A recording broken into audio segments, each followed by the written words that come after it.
কাঠফাটা গরমে এখানে সারিবদ্ধভাবে মানুষের অপেক্ষা। দূর থেকে দেখলে মনে হবে বুঝি কিছু ফ্রিতে বিলানো হচ্ছে, কিন্তু একটু কাছে গেলেই যা দেখবেন তা শুধু দেখা নয়, শোনা মাত্রই অনেকেই 100 হাত পিছে সরে যাবে। যোগ, হ্যাঁ, সেই রক্তচোষা যোগই কিনা মানুষ এখানে নিজে থেকেই শরীরে বসিয়ে দিচ্ছে হাসি মুখে। কারো পায়ের আঙুলে, কারো পিঠে, তো কারো গাল বরাবর বসে আছে রক্তচোষা এই প্রাণী।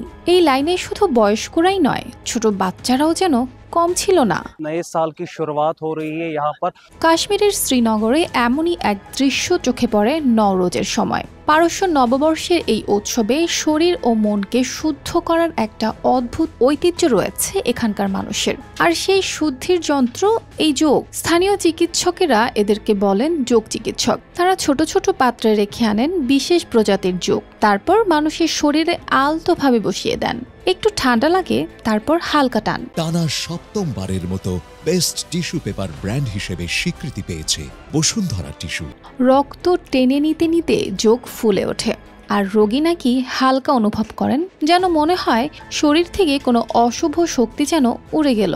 তাদের বিশ্বাস শরীরের মধ্যে এক ধরনের অশুদ্ধ রক্ত জমে থাকে, আর যোগ সেই বিষ বের করে দেয়। এই পদ্ধতিকে বলা হয় হিরোডোথেরাপি, যার শিকড় রয়েছে শত শত বছর পেছনে। নওরোজের সময় এই চিকিৎসার চাহিদা তুঙ্গে থাকে, যেন পুরো একটা সমাজ অপেক্ষা করে থাকে এই বিশুদ্ধির দিনটার জন্য। কারো মাথা ব্যথা কমে, কারো ত্বকের সমস্যা, আবার কেউ বলেন মনটাও পরিষ্কার হয়ে যায়। এই চিকিৎসা শুধু শরীর নিয়েই নয়, এটা একরকম আধ্যাত্মিক অভিজ্ঞতাও।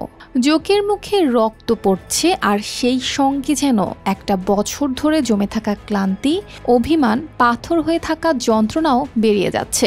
প্রাচীন আর আধুনিকের মাঝখানে দাঁড়িয়ে শ্রীনগরের এই গলিগুলোতে আজও বেঁচে আছে এক পুরনো আস্থা, আর সেই আস্থার কেন্দ্র একটা নরম স্যাঁতসেঁতে রক্তচোষা প্রাণী।